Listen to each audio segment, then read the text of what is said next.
In 2016, obviously the Rio Olympic trials are coming up, and I felt optimistic, not confident that I would, make. I was 17 at the time, so I was kind of going in. I was telling myself, if I make it, great. If I don't, then it's all right.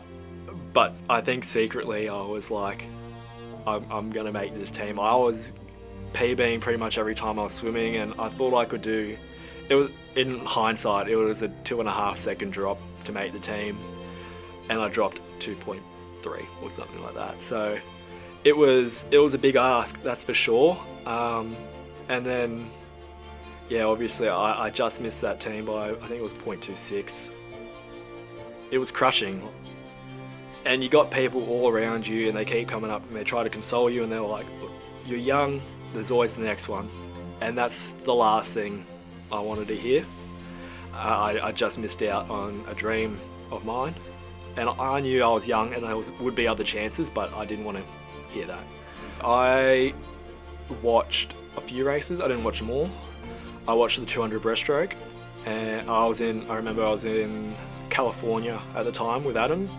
We were watching, and he said that'll be you in the next one. Like, just trust the process. So that instilled a bit of belief in me.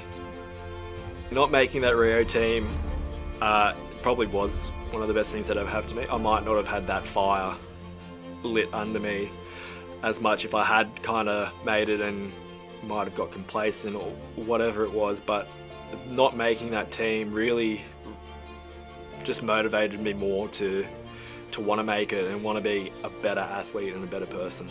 Yeah, I learned a lot about resilience that year. I also missed a world short course team as well about 4 months later, and the same thing, like 0.2 of a second, something ridiculous. In 2019, in that semi-final, I equaled the world record.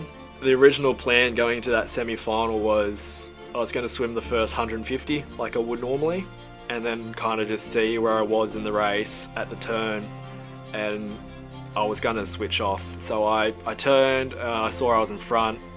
I think I saw Ipe Watanabe, who was the current world record holder at the time. He was in lane 2, and I saw him, he was just a little bit behind me. I was like, all right, I can switch off a bit, but not all the way.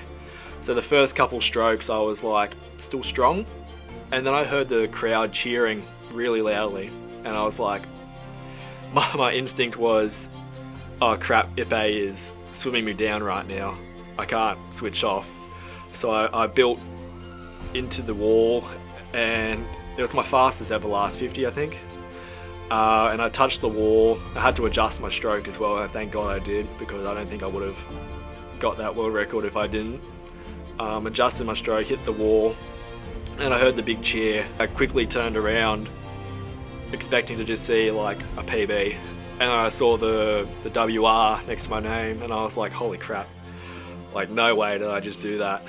And yeah, it was an awesome feeling. And afterwards, walking, it was a big walk back to like where we were sitting, and everyone on the way, congratulating me and getting all excited and pumped up. Obviously that final, I did lose the world record. Yeah, it took a world record to beat me, and I think I did pretty much exactly the same time as I did, which I'd never been under 2:07 before, and I did it twice within the space of 24 hours. And Anton he's a great 200 breaststroker. He's a great person as well. We've raced each other since I was probably 15 or so we know each other really well. And I was on a high for him, I was on a high for me. Like, I just got a medal for my country at the World Championships, and the 8-year-old me would have been like, that's impossible.